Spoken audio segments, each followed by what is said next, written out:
Hello everybody, welcome back to the channel.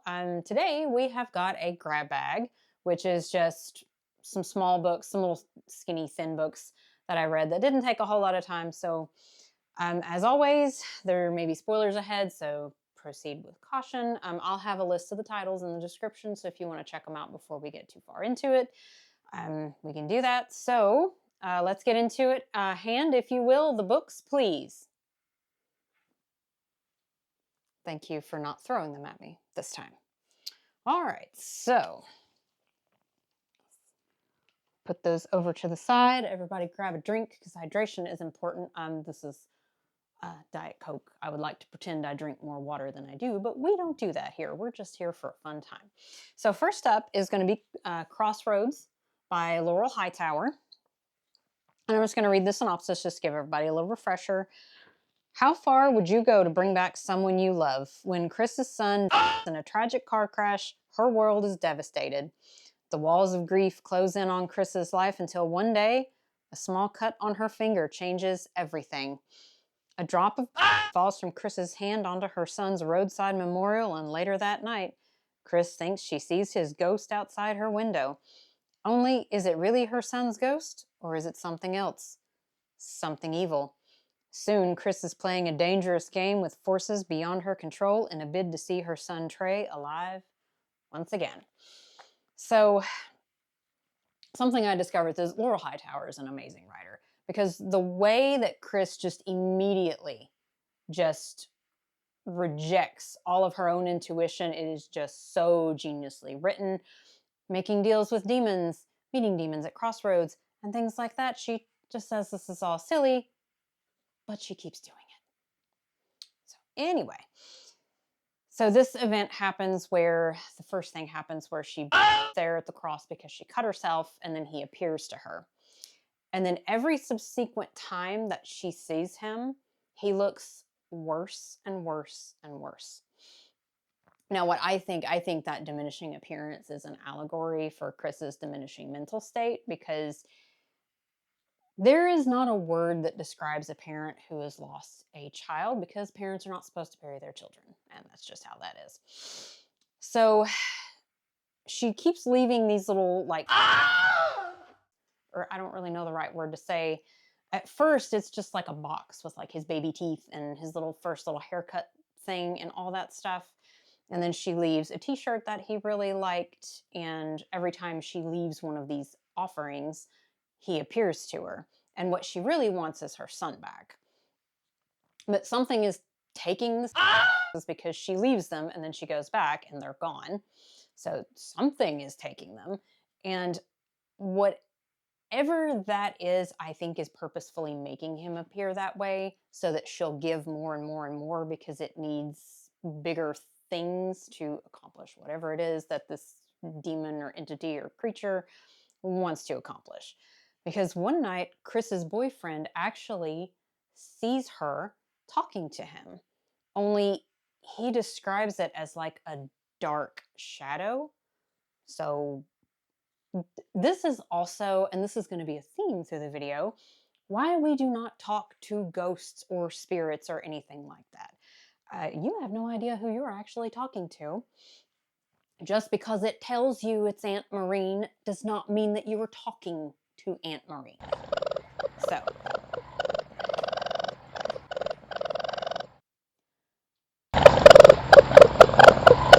that is not a real job.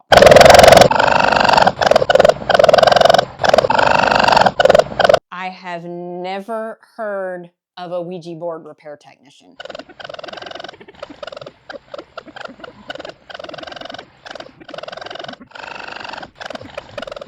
Just because you take a 3-hour correspondence course on the internet, that doesn't mean that that's a real job.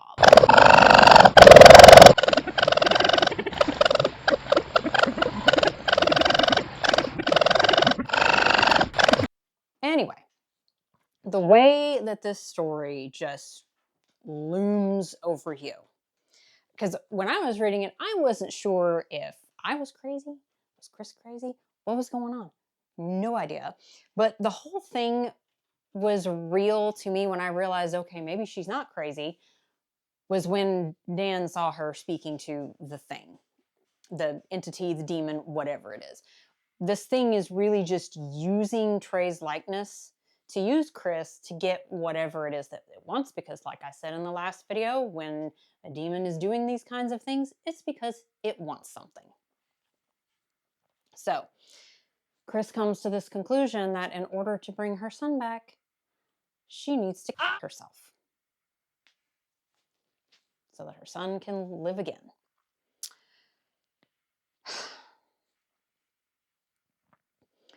She ends up not exactly burying herself alive. She dug the hole there at his little roadside cross memorial, and she gets into it, and something throws the dirt on top of her. I don't know if it was Dan, or I don't know if this entity or this demon would have the capability to do that. I don't know. But either way, in the end, she got what she wanted. Or not really got what she wanted. She is no longer living, and her son's also just still dead. So while they're there, these two detectives are kind of looking over this scene, and they dig up there under the cross where you remember these offerings were like disappearing, but the box is still there. It's got his baby teeth and the little hairlock, and that's still there. And this detective, whose name is Mike, notices something up in this tree up above the cross. So he climbs up there, and what they find up in the tree is Trey's shirt and a chunk of skin that Chris cut off of her thigh, and her finger that she also cut off to give to this thing. And so while he's up there, he looks up and he sees just this thing there, and it's kind of not really a whole lot of description there, but it's just a dark shape with a caved in skull and a broken neck. And I think that is the entity still using Trey's visage to, I don't know what. And the detective falls out of the tree. And then that is where the story ends. So if you like quick reads, all of these would probably be good for you, because I think these were all like, less than like 150 pages or less. This one was 110. So, all right. So that's that one. And just set this over to the side and stay hydrated. And again, I would like to pretend that I drink more water than I do, but we don't do that here. All right. Now we have Below, also by Laurel Hightower. While driving through the mountains of West Virginia during a late-night snowstorm, a recently divorced woman experiences bizarre electrical problems, leaving her with little choice but to place her trust with a charismatic truck driver.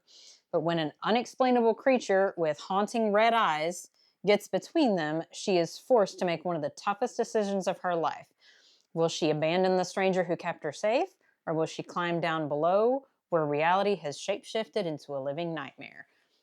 I actually read this one slow on purpose because I loved it so much, and it's one of those where I wish that there were more words to read.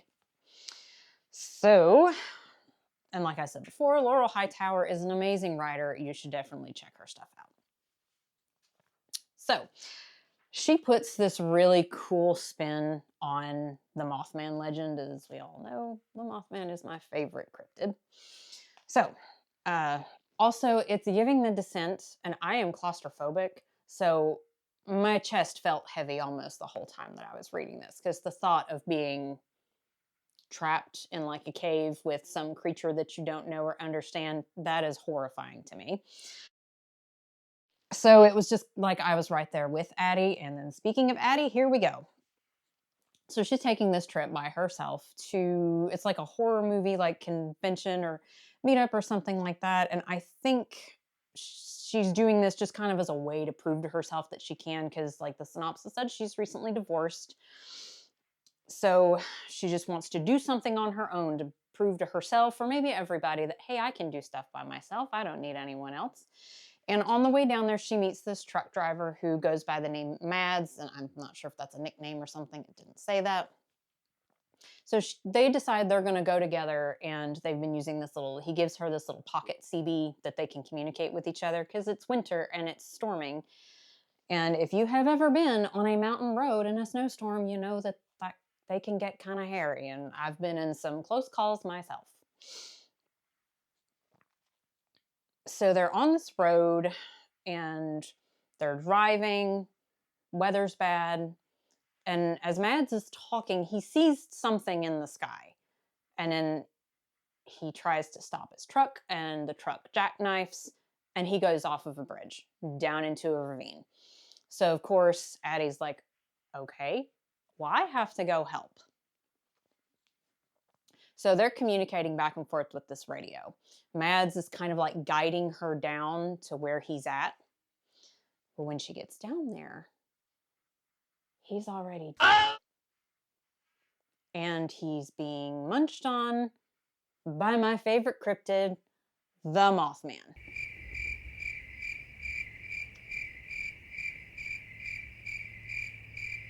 Rita soft launching her there. So Addie, she needs to escape. So Mads is nothing else that she can do for him. And she tries to go back out the way she came, but something has happened. She cannot find the entrance. It's like it's gone. So her only other option is to go deeper into the cave. Now, if that were me, I wouldn't have done that. I'd have just sat down and it's like, well, I guess this is just where, this is how we go out, because I ain't going in there. So as she's going deeper and deeper in this cave throughout the story, she's also had the echo of her ex-husband in her head, pointing out everything that she is doing wrong. And if you have ever been in a relationship, you know exactly what that was like. Still happens to me sometimes too, but we don't have time to unpack all that. So moving on.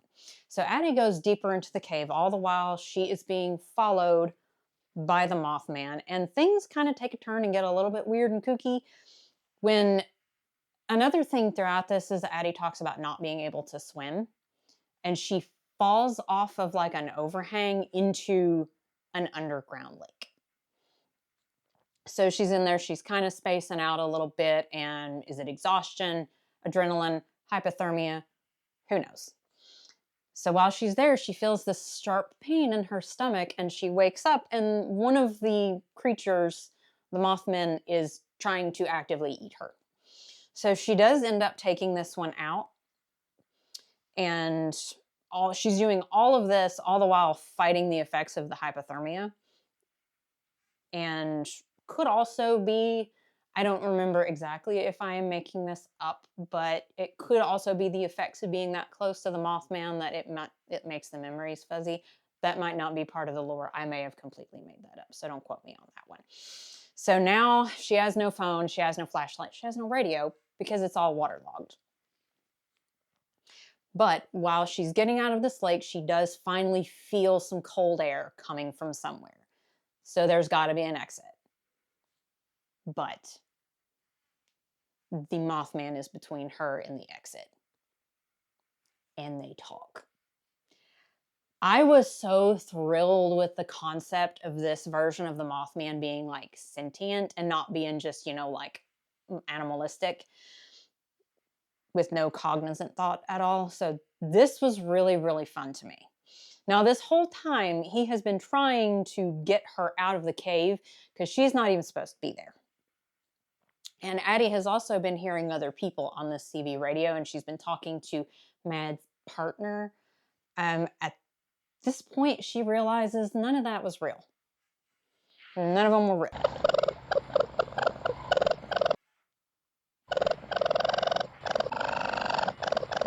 Okay, if that's true, and you can get him to come here and visit me, I'll let you live outside the cage. Yes, I would let the Mothman live here because that would actually be pretty cool.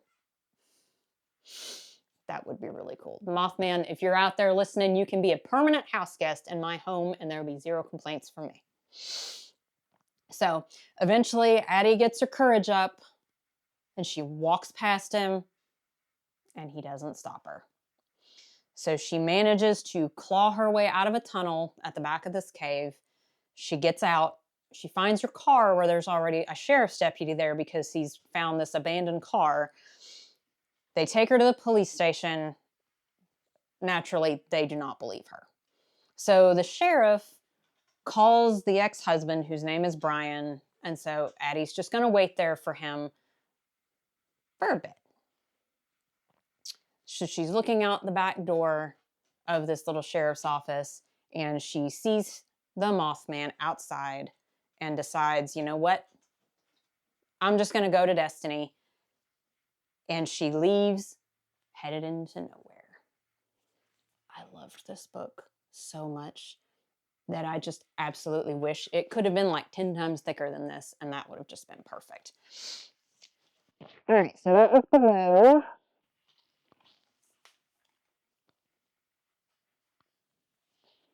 All right, go lay down. Now we have Goddess of Filth by V. Castro. One hot summer night, best friends Lourdes, Fernanda, Anna, Perla, and Pauline hold a seance. It's all fun and games at first, but their tipsy laughter turns into terror when the flames burn straight through their prayer candles and Fernanda starts crawling towards her friends and chanting in Nahuatl, the language of their Aztec ancestors. Over the next few weeks, shy, modest Fernanda starts acting strangely, smearing herself in black makeup, shredding her hands on rose thorns, sucking sin out of the mouths of the guilty. The local priest is convinced it's a demon, but Lourdes begins to suspect it's something else. Something far more ancient and powerful. So immediately just by reading the synopsis, this reminded me of, if you've never heard of the Magdalena Solis situation, that's kind of wild. Plenty of videos about it on YouTube. And the condensed version is Magdalena Solis and these two guys decide they're going to try to scam these villagers by pretending that Magdalena is a deity. Things get way out of hand and a bunch of people...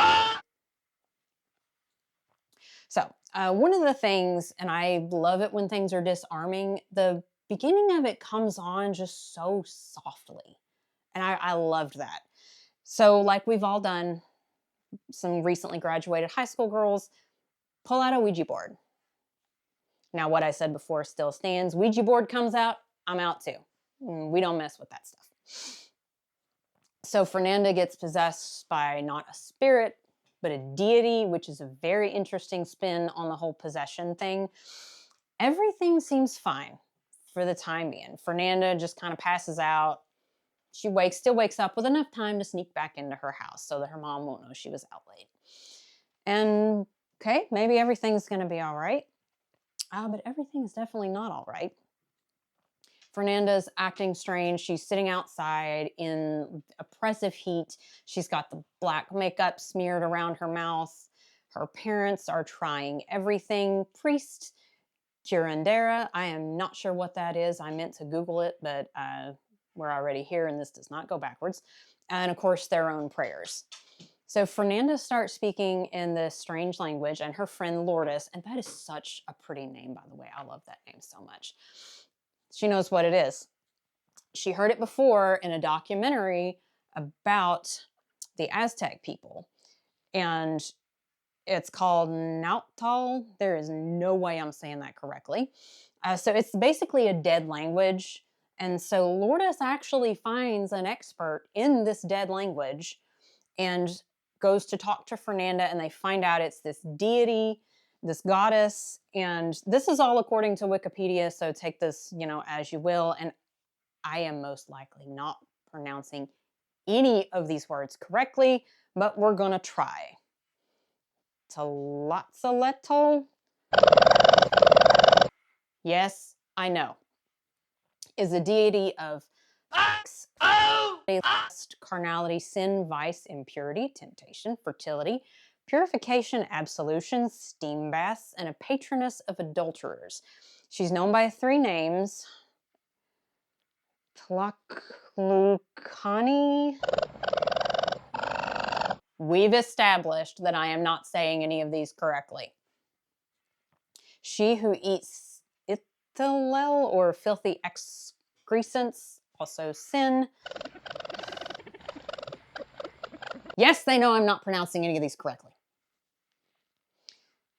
Oof. Slamaquitsi, the death caused by light, and Luxina, Luxetian Huastic Cunium, deity of cotton, the latter of which refers to a quadripartite association of 4 sister deities. That absolutely broke my brain. I did the best I could. Please accept my sincerest apologies for the horribly incorrect pronunciations. All right, so this goddess, this deity, she wants to be heard. So the deity, speaking through Fernanda, is telling stories of her past, the past of the Aztec people, because it is very, very important that these stories do not become lost. To which I wholeheartedly agree.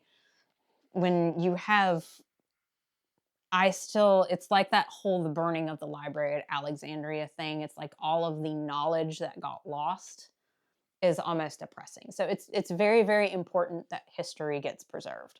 So I'm all here for it. So at the end, Fernanda, she gets her life back. However, the deity stays with her, and from what I gathered, it always will. And there was this very interesting side plot with a priest, which could honestly have been its own video. Just for the sake of time, I didn't get a whole lot into the side plot. So yeah, you should definitely read this because it was very good. Now we have Unboxed by Briana Morgan, and this was fun because this was a play. Greg Zipper is a paranormal vlogger whose livelihood relies on his online popularity. When a fight between him and his girlfriend goes viral for all the wrong reasons, Greg purchases a dark web mystery box in hopes of restoring his audience's faith in him and hitting 1 million subscribers. But when Greg opens the box, he gets much more than he bargained for, including a boxer who's determined to stop him from taking his loved ones for granted. Now Greg must do all he can to stop the boxer or else he'll lose his livelihood along with the woman he loves. So now I've not read a play since like high school, college. So this was kind of a little bit of a refreshing change of pace. So we've got our YouTuber Greg, and live on stream gets into a fight with his girlfriend Alice. And so he lost a bunch of subscribers, and he's like, okay, I'm going to boost up my subscribers. I'm going to order a dark web mystery box.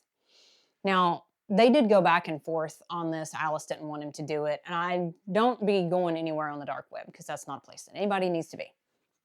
So he goes ahead and does it. The box arrived, and as he's opening it and getting the stuff out, he cuts his finger because there's a bottle in there that's broken. So there's, broken glass everywhere.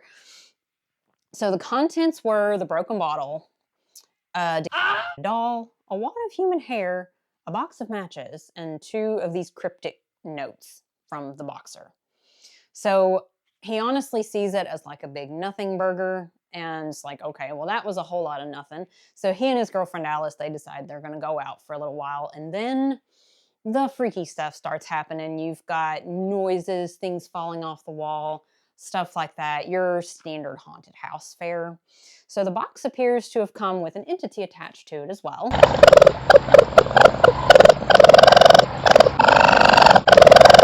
That's a very astute observation. This house is very much like a box filled with spirits, except instead of spirits, I have problem creatures. So, to call off the entity, a tribute has to be made. And of course, Greg just assumes the guy wants more money. So he just sends a wad of money in an envelope to a P.O. box. But that's not what the boxer wanted. So they find, while they're going through their house, a hidden camera in their kitchen. So this guy's just been watching them. That's creepy. So Greg takes the camera, smashes it. They call the police. They decide to go out again just to get out of the house. So when they get back, there's another mysterious box on their steps, and inside is a dog collar with stains on it from their dog, Rocco. Yes, unfortunately, the dog. So with all this stuff going on, Greg decides that Alice should go maybe stay with her mother. They agree, so she's packed a bag, and as she's leaving, Alice screams from offstage and has been kidnapped. So the boxer then calls Greg and tells him, hey, you need to meet me in the park. So Greg goes, takes the gun with him because everyone needs protection in these situations to meet mysterious people that you met off the dark web. So they're there, they're talking, and the boxer gets Greg to kind of admit some things about himself. And Alice has been feeling neglected since this YouTube channel took off. And I have like 600 subscribers, and I just do this kind of when I finish a book. But if I was having to do this all the time, I can see how that would be very, very time consuming. So anyway, Greg has now decided he's going to take this guy out. So they get into a fight that's off stage, and this is accomplished by the two of them falling into this open grave where Alice was buried alive. So they're off stage. You hear the scuffle. Goes off. Greg comes out, and they all lived happily ever after. I would actually love to see this acted out, and we do have a little local theater here. And if they ever ask for suggestions, I'm going to take this down there and hand it to the director. All right. So now we have Woom by Duncan Ralston. I believe pain lingers, Angel said. Do I believe in spirits and the supernatural? Probably not. The lonely motel holds many dark secrets, and room 6 just might possess the worst of them all. Angel knows all about pain. His mother died in this room. He's researched its history. Today he's come back to end it, no matter the cost, once and for all. Shyla, a plus-size thinks the stories Angel tells her can't be true. Secrets so vile you won't want to let them inside you. But the lonely motel doesn't forget, it doesn't forgive, and it always claims its victim. This one's going to be very short. This is extreme horror, which I'm usually not a fan of, but I had already bought this by the time that I realized that, so we're reading it anyway. There's not a whole lot that I can get into with this without this video being heavily censored, so we're just gonna overarch it. If his objective was to gross me out, success. Great job. Excellent. There's not much I can say other than extreme horror is really just not my genre. I'm no lightweight. Terrifier is my favorite franchise, but something about reading it is different, and I know how silly and stupid that sounds, but here we are. So, that being said, the ending, however, was like weirdly heartwarming in a way. So thanks, Duncan. I'll be seeing all of the stuff in my nightmares. Now, if you'll excuse me, not even Catholic, but I need to go to confession. And then call my parents. And we're back with Nothing But Blackened Teeth by Cassandra Khaw. I am so happy I discovered this author. I loved this so much, and this book is very polarizing. People either loved it or they hated it. Now, me personally, I loved it. So, a Heian-era mansion stands abandoned, its foundations resting on the bones of a bride and its walls packed with the remains of the girl to keep her company. It's the perfect venue for a group of thrill-seeking friends brought back together to celebrate a wedding. A night of food, drinks, and games quickly spirals into a nightmare as secrets get dragged out and relationships are tested. But the house has secrets too. Lurking in the shadows is the ghost bride with a black smile and a hungry heart. And she gets lonely down there in the dirt. Masterfully turning the classic haunted house story on its head, Nothing But Blackened Teeth is a sharp and devastating exploration of grief, the parasitic nature of relationships, and the consequences of our actions. So, we have a group of friends here, and they've all got some history with each other. And they're all there for a wedding because Talia wants to get married in a haunted house. I mean, it's not for me, but if your wedding is in a haunted house and you invite me, I will not be going. I will send you a present, but I'm not going to be there. Not going to do that. No. Okie dokie. So throughout the story, we're getting the tidbits of this like history / baggage, whatever issues these people all have with each other, and I would like to see more of that. So maybe a prequel. Maybe. Pretty please? Possibly. Okay, so anyway, they're here for this wedding that's going to happen on the grounds of this haunted mansion in the Japanese countryside with this tragic backstory. So we've got Kat, who is our protagonist, her boyfriend Philip, Talia, and her soon-to-be husband Fiaz, and their mutual friend Lynn, who arrives late. So they have dinner. And I think it was Talia suggested they play a game to invite spirits in. First of all, no. Let's not do that, as we have previously discussed numerous times in this video. They play a game where they light 100 candles and blow one out each time someone tells a spooky story. She calls it, and there is absolutely no way I'm going to pronounce this correctly, Yakum ono gata ri kaidan kai, or a gathering of 100 ghost stories. So they've told at least 99 stories because there's only one candle left, and it is Kat's turn. And she's telling her story. She's very intoxicated, and the last candle just extinguishes on its own.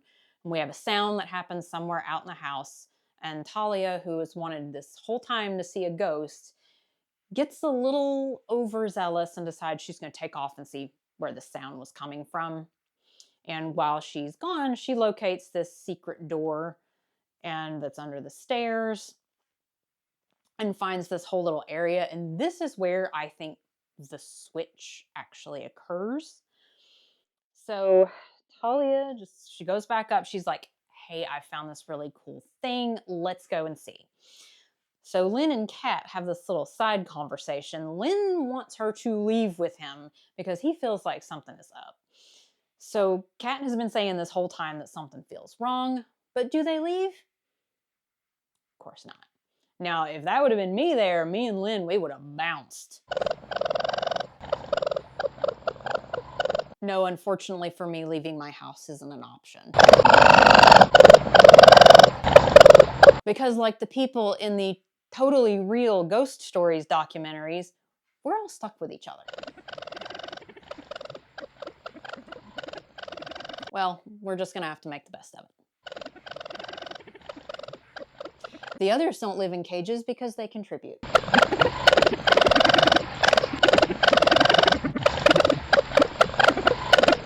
Hand still pays the utilities, Rita edits the videos. They contribute. You do nothing. Anyway. So they follow Talia into the unknown, and she has already set up a marriage altar in this little thing, but I'm wondering if that was maybe just always there and then she saw it and just took that as an opportunity, because it seems weird that she would have done all of that. So that's why I think her going under the stairs is where this switch happened with the ghost bride.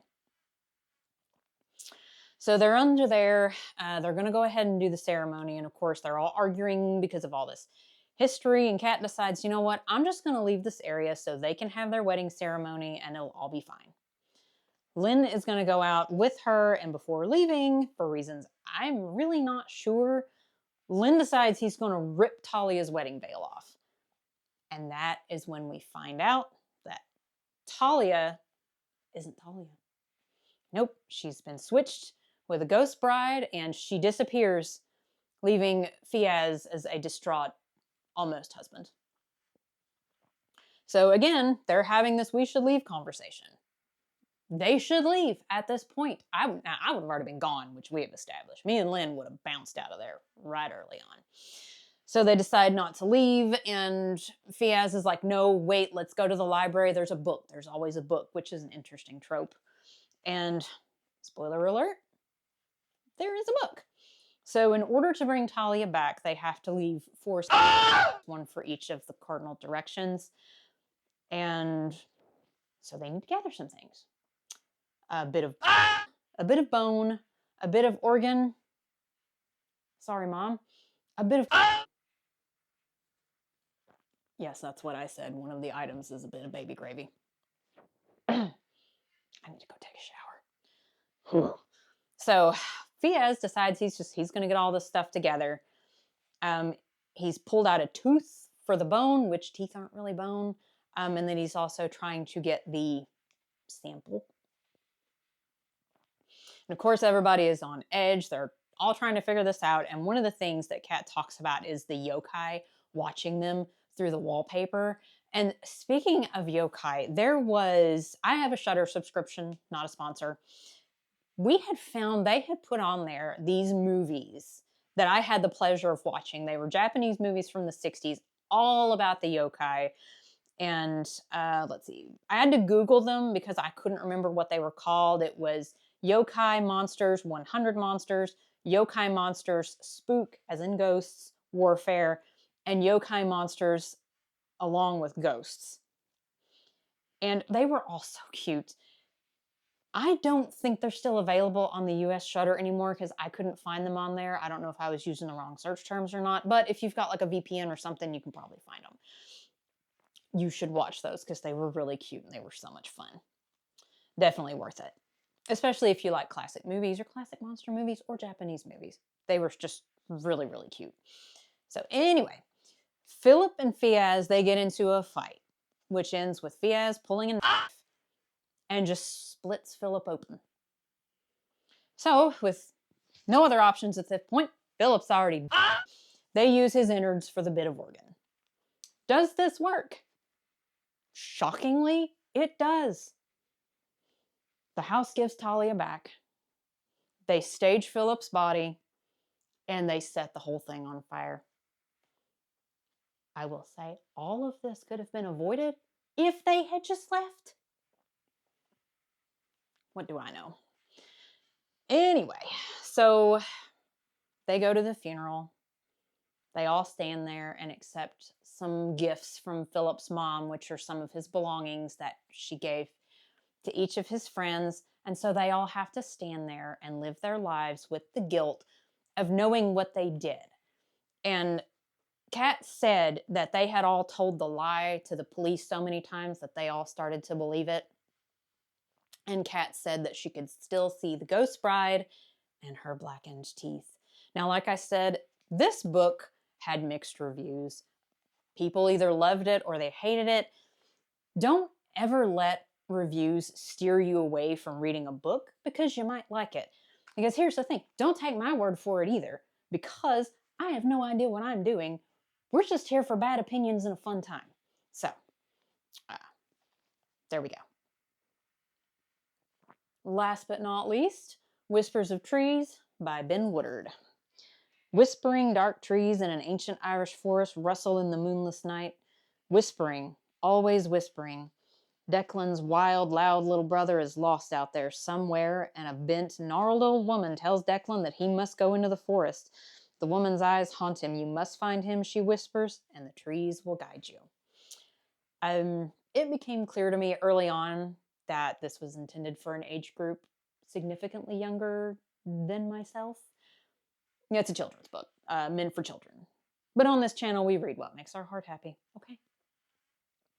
So, not something I normally read, but I got it at a thrift shop and it's signed. Did I love it? No, because I am not a children. Would I have loved this as a kid? Absolutely. So we have Declan, whose little brother was taken, according to Bridget, the little sister, by a wolf, except they're in Ireland and there are no wolves in Ireland. I consulted the oracle and he said it's true. So the little brother has disappeared. The family's at the police station making a police report with the constable, and this old woman just barges in who happens to just know this family is there somehow. She talks to the family and says, your kid will be found. I can help you. You just need to come to my house. They do not go to her house. What they do is go stay in a hotel. So in the middle of the night, Declan, he can't stop thinking about this old lady. What does she know? Can she really help me find my brother? So he sneaks out. Manages to find her way to the house. And this old lady, her name is Mrs. O'Leary, super tech savvy, which the author made sure to point out multiple times. I didn't know you were into technology. You went to MIT and graduated summa cum laude. Oh. Massachusetts Institute of Technology. This is so small, buddy. Scraps. Degree of Bachelor of Science in all of them. Where did you get this exactly?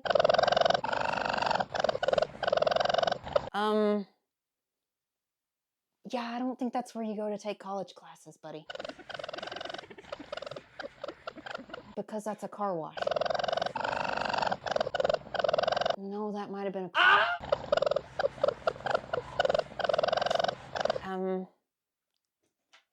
I'm pretty sure that was not a college professor.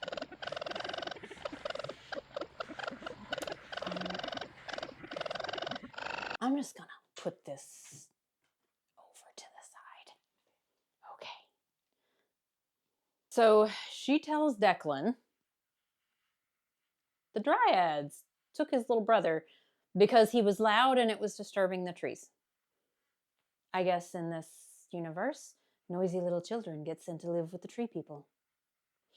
So in order to find Colin, Declan has to go out in the woods and listen to the trees and let the Dryads guide him to his brother. So Declan does in fact get led to this ancient grove of trees, and he does find his little brother there who's ADD, ADHD, PMDD, whatever it is, we're not specifically told, is now cured because the trees told him to be quiet. Colin tells Declan the reason he was loud was because he was scared, and if he was loud, everybody would think he was brave. Flawless little kid logic there. So the parents call Mrs. O'Leary because they realize that Declan is missing, and they just have this old lady's phone number somehow. The family gets reunited in the woods, and then Colin ends up taking the dad, who also has an anger issue, into the ancient tree grove, and he is also miraculously cured. So that was my beginning of the year grab bag. If you'd like to see what we're reading next, you can find that on my other socials. The link is in the description. You'll also find a link down there if you want to buy my book. If you like spooky stories, you probably like that too. So that's all I got for you today. Thank you all for being here. I love you all so much, and God bless.